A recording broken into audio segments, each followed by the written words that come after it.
Cool. So, hey everyone, my name's Neil. I'm a research scientist and a research manager at Snap. I lead a research and engineering team working on algorithms and applications for advancing user modeling. But today I'm going to talk to you specifically about some of our work in scaling up graph neural networks. Thanks again to the organizers for having me. Thanks for the great introduction. Thanks to you all for being here.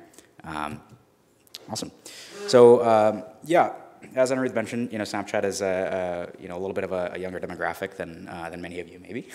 And so for those of you who don't know too much about the platform, the experience kind of covers 5 core platforms within the app, which allow for a variety of experiences. So users open the app to this camera in the middle, where they can express themselves by taking and enhancing snaps, which are photos and videos augmented with creative tools. And the other platforms enable users to communicate with their friends, see what they're up to, and engage with content created by publishers and other Snapchat users. And so given all these platforms, we have the super rich ecosystem of user interactions between and amongst users, content, games, AR experiences, and more. And all of these interactions yield graphs, which describe relationships between various entities. And graphs at Snap are also really, really big, trillions of edges representing interactions between billions of nodes. And while Snap is, of course, a unique ecosystem and exactly what it offers, graphs are generally very flexible, and we can use them to model interactions from all sorts of online platforms. And so this all creates this really exciting opportunity for ML applications on graph data to power interaction-based engagement platforms across the web. Okay, so let me quickly introduce GNNs, or graph neural networks. So GNNs are a fairly recent advance in the deep learning domain, specifically on graph data. They're kind of the latest and greatest in research work in this domain. So GNNs basically operate on attributed graph data. So attributed graphs are effectively graphs that define structure between nodes, where the nodes and or edges have input attributes or features that indicate properties of interest. And at a high level, GNNs enable us to learn functions which map graph data like nodes, edges, and sometimes even whole graphs into vector representations or embeddings. The core way this models work is by stacking individual GNN or message passing layers with nonlinearities in between. So each of these message passing layers involves nodes exchanging information about their attributes or features with their neighbors. And by stacking multiple of these layers, we can propagate information over the graph and generate embeddings for each node. We can also get creative and pool these embeddings across pairs or sets of nodes to generate embeddings for edges and subgraphs and all sorts of fancy things like this. So these message passing layers that I just talked about, they're kind of the secret sauce behind GNNs. If we dig into a single one of these layers, we can see that the layer defines kind of this recurrence. So sorry for the math, but I'll keep it light. So in short, for any node V, the teeth layer node embedding is defined by applying an aggregation or pooling function like a sum or a mean or a max over some messages, where these messages are basically just transformations applied to the node and its neighbor's previous layer or t-1th layer embeddings. And this recurrence starts with the node's original attributes or features, denoted here as x. So in this example in the bottom right, we would produce node V's new embedding, the teeth layer, by aggregating over its old t-1th layer embedding and the embeddings of its one-hop neighbors, UA, UB, and UC. So if we stack T of these layers, we can see the node's embedding in the teeth layer is impacted by all nodes that are T hops away from it in the graph. There's a bunch of different ways to define these aggregate and messaging functions that I have here, but under some very simple choices, I won't walk you through the math, but you can convince yourself that you can write this process in this nice compact, matrix form like we have here below. Here, the HW part, if you break this multiplication of 3 matrices up into 2 steps, this HW part is basically a feature transformation. You're projecting a feature matrix, with some hidden layer H, and then you're multiplying this by A, which is basically exchanging messages over the graph. And so, yeah, these are basically 2 equivalent ways of writing the same thing, which is effectively transformation features and passing those features over the graph. Okay, so, oops, there we go. Yeah, okay, so, GNNs are effectively a relational model which operate on data that encodes relationships between samples or nodes. So before we continue talking about relational learning, I want to take a second to talk about tabular learning, where we have independent samples and we consider the association between each sample and its label or target only through its own features, here in red. So much of historical machine learning is tabular. So if you're used to working on these types of problems, one of the most common ways that people solve them today is using multilayer perceptrons, or MLPs, also known as feed-forward neural networks or deep neural networks. An interesting observation is that these MLP models that everyone uses can be seen as special cases of GNNs. GNNs are basically MLPs, but with some additional context that is gained through the use of a graph. So MLPs correspond to applying a GNN on a totally disconnected graph, where the nodes or samples are not connected at all. On the other hand, GNNs are able to exploit this rich relational structure between multiple samples. So in this case, we can directly account for how this red sample is interrelated to the other white samples via the topology and attributes of both the red and white nodes here.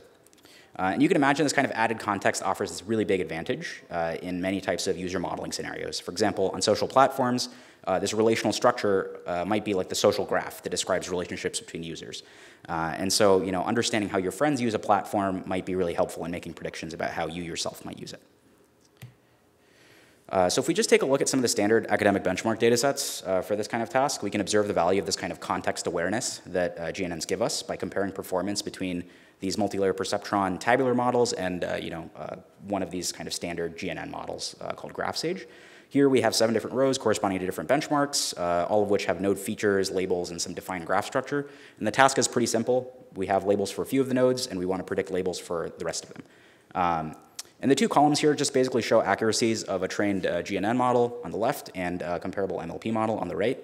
And the performance differences are pretty marked. The idea here is really simple. It's just that all else being equal, this kind of context awareness that we get with these GNN models can enable a lot better predictions in many tasks. So this context awareness is really great, but it doesn't really come for free. GNNs have very high computational costs, and scaling them is a pretty hard problem in practice. So industrial graphs especially are really large, and storing them in a manner that's convenient to access is pretty expensive and challenging, especially if we try to use them for machine learning contexts. And secondly, unlike tabular ML models that operate on samples independently, graph models like GNNs are slower to train due to their data dependency. Each forward and backward pass for a single node requires collecting multiple nodes' features and graph structure and information, so that data dependency is kind of costly. And thirdly, real-time inference is slower than these kinds of tabular models for the same reasons, data dependence, basically. That being said, our team's work in the last 2 years shows that scaling these types of models is not impossible. It's not hopeless. So today I'll just briefly talk about 2 of our recent works, namely how can we scale up GNNs, the training and inference components, while minimizing the time and compute costs that we pay. Cool, so let me first talk about some of our work on making GNN training faster. The next few slides will cover a paper from this year's International Conference on Learning Representations, which you can see at the bottom of the slide. Feel free to Google this paper. I'm not sure if you can see it super clearly, but it's called MLP in it, Embarrassingly Simple GNN Training with MLP Initialization. Really interesting paper, very simple idea, and that's why I love it. We kind of start this paper by asking, why are GNNs slow to train? And this equation shows a standard graph neural network layer that I showed a couple slides back. If we break up this multiplication of 3 matrices into 2 steps, we can kind of see there's this feature transformation step of this W times H, and we can kind of see there's a secondary step of message passing or aggregation, which is multiplying this result by A. So we time these 2 steps in the forward and backward pass, and we observe the results at the bottom right. And the finding is pretty clear. The time spent in the forward-backward in the neighborhood aggregation is really big compared to the transformation. And this aggregation is normally implemented via sparse matrix multiplication, which is really slow on GPUs.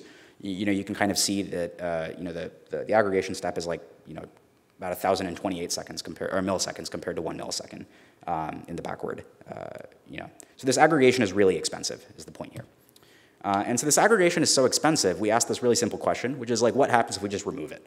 And this brings us to this pretty straightforward insight, which is that GNNs and MLPs are really similar if you look at their model forms, right? So from these equations, we just show a single GNN layer and a single MLP layer. You can see the main difference between the 2 is really just the fact that one of these has this A matrix multiplication, the other one doesn't. And this is really the thing that encodes all this message passing. So the natural observation here is that if we align the dimensions of these W matrices and thereby the hidden dimensions of the model, we can make these models share the same weight space. And for most GNN layers, we can do these operations to come up with an analogous MLP layer, which doesn't use any message passing at all. So we call this the pure MLP of the GNN. And given this, we ask a simple but powerful question, which is, if we train the pure MLP instead of the GNN, how do the converged pure MLP weights perform when we transfer them to a GNN? So basically, can we train an MLP but infer with a GNN? And our finding is that this works impressively and surprisingly well, which is kind of shocking. Here we have 3 different benchmark data sets as different rows and 3 model setups as columns. The first column indicates the test accuracy we get if we train the pure MLP model and use this MLP for inference. The second indicates the test accuracy we get if we train the pure MLP model and use a GNN for inference by just copying its weights into the GNN. And the third indicates the test accuracy we can get if we just train a GNN model and use it for inference. So we can see pretty clearly there's this less than relationship between the columns. The surprising finding is that the weights from training an MLP tend to have really strong carryover to these GNNs and can even approach GNN level performance. So if you're not surprised by this, you should be. It's pretty rare in machine learning that you can just train one model and transfer its weights into another model and things magically work. Here we kind of plotted the training curves that show the training loss of the pure MLP over epochs in blue, and the training loss of the GNN, I guess, in red. And basically all we're doing here is we're training this MLP, and we're copying its parameters over to the GNN and evaluating the training loss. And you can see this red curve looks basically like we're training a GNN. And effectively what we're seeing here is that by improving or by training the parameters of this MLP, we're actually basically following a pretty good training trajectory for this GNN model. I won't go into the details on the right, but effectively this is kind of a nice, pretty two-dimensional loss landscape visualization, which basically shows kind of the same thing, that over time you're effectively approaching this optimal parameters of the GNN that are denoted by this omega star thing here. So our finding so far is basically that we can partially train GNNs with MLPs, although maybe not fully. And also we know that training MLPs can be hundreds of times faster than training GNNs, as we saw a few slides back. So this suggests this pretty powerful and simple idea, which is that we can actually use MLP training as an initialization scheme for GNN models. And the scheme is conceptually simple and really easy to implement. You can see on the right here, it just takes a couple lines of PyTorch pseudocode, which basically saves some model parameters and load them up into a different model. And the idea is basically, like I said, very simple. For any GNN, we construct a corresponding pure MLP. We train it to convergence to get some optimal parameters. We load those parameters into the GNN model, and then we fine-tune or train the GNN model from there. And so to dig into this more quantitatively, we wanted to understand how much faster this initialization scheme makes training compared to standard random initialization. To do this, we kind of computed the number of training epochs it requires to take or to achieve results from the GNN with random initialization, which we call big N, and the number it requires to achieve the same result with MLP initialization, which we call little n. And we compute the ratio between these two numbers on 4 different GNN architectures across a bunch of different data sets. You can kind of interpret this ratio as a speed-up factor. So I won't walk through all these numbers, but basically this red box kind of shows you that we can achieve pretty significant speedups in certain settings. For example, like the GCN model on this like OGB products data set, we can kind of achieve, like for example, 33 times faster training, which is really exciting. Besides making training faster, we also wanted to understand, does this better initialization scheme actually lead to better trained models? For example, will these models trained with this initialization actually perform better once they're converged? So to understand this, we evaluated the node level task performances with and without this kind of MLP-based initialization. Across a bunch of different GNN backbones and data sets, we achieved these fairly consistent improvements, 7 to 14% on average. And for certain settings, again, like GCN and this Reddit 2 data set that we have here, we got pretty massive like improvements, about 188%, which is really sizable. Again, same story on link prediction tasks. There's kind of fairly significant improvements in ranking metrics. When you're trying to use graph neural networks to predict whether a link exists between a pair of nodes in a graph. This is a really exciting finding. Okay, so we just kind of talked about training GNN models, and I want to pivot a little bit to real-time inference, or basically inferring with these GNN models.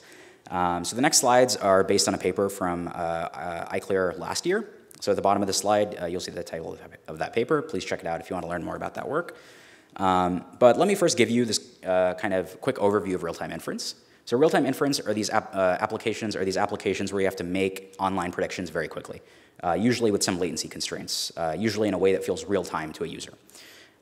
So in these kinds of applications, time is pretty much literally money. And latency overheads translate to user dissatisfaction, lost revenue, lost sales, and so on. And so the point is that latency really matters in these applications. You have to be very, very speedy and fast. And real-time inference looks a little different in tabular versus relational learning settings. So in tabular settings, we make predictions on each sample independently, whereas in relational settings, we rely on graph structure to make those predictions. So let's take a look at how real-time inference in this tabular setting might work. Say we want to make a prediction about this red user here. For example, whether they're a spam account when this user signs on to the Snapchat platform. To do this, the user's client or device is going to send a request to this inference service at login time. This inference service will try to run a trained spam detection model, which predicts the outcome for that user maybe. In practice, this might be a very powerful tabular model like an MLP. This inference service is going to make a request to some feature store, which returns features for any given user. And upon receiving these features, it's going to compute the forward pass of the model, apply some business logic, and then return a prediction to a client. And the user's experience is basically going to be, from the time that they press the login button to the time that they get their, login request accepted or denied. All of this stuff is going to happen. So it needs to be really fast. In the relational setting, things are a little bit more complex. Now, let's assume that the spam detection model is like a 2-layer graph neural network.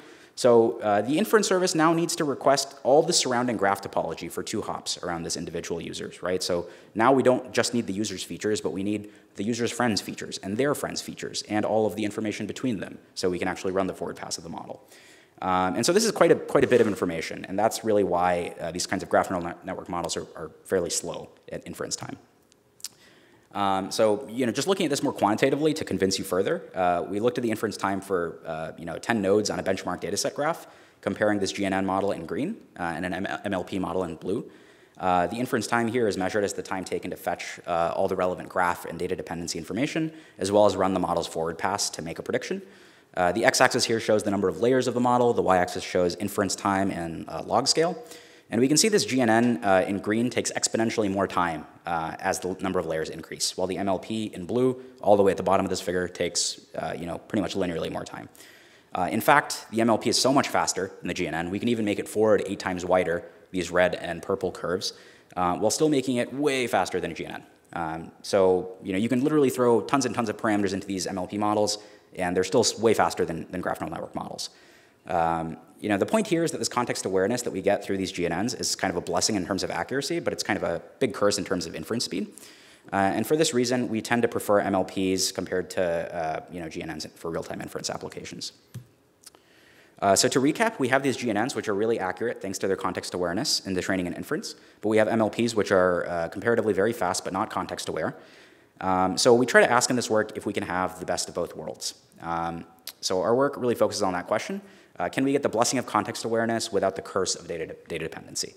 And the short answer is yes. We can achieve that goal by reconciling some of the differences between these 2 models. Namely, we try to propose an approach where we use the graph explicitly during training, but only implicitly during inference. So the idea, I'm running a little bit short on time, so I'll try to kind of compact it a bit. But like the previous work, the idea is very simple but powerful. We use this technique called knowledge distillation, which I don't know, some of you may be familiar with. Here, basically what we're doing is we take an MLP model and we try to teach it to behave like a GNN. So we have this offline training phase where we train this really complicated teacher model, which is using a graph neural network. It explicitly utilizes the graph data. We will never deploy this teacher model, but we'll use this teacher model to basically teach a student model, an MLP, how to generalize on unseen nodes and samples. The way we do this, a little bit complicated, won't go into depth, but it's actually fairly simple as far as implementation. Effectively, what we do here is we derive this thing that we call a graphless neural network, which is basically just an MLP that we train using this knowledge distillation scheme. Something really interesting to notice here, these graphless neural networks in orange. So actually, I guess, let's first take a look at how GNNs or graphless neural networks compare to MLPs and GNNs in terms of speed accuracy trade-offs. So the plot compares GLNN in orange to an MLP in blue.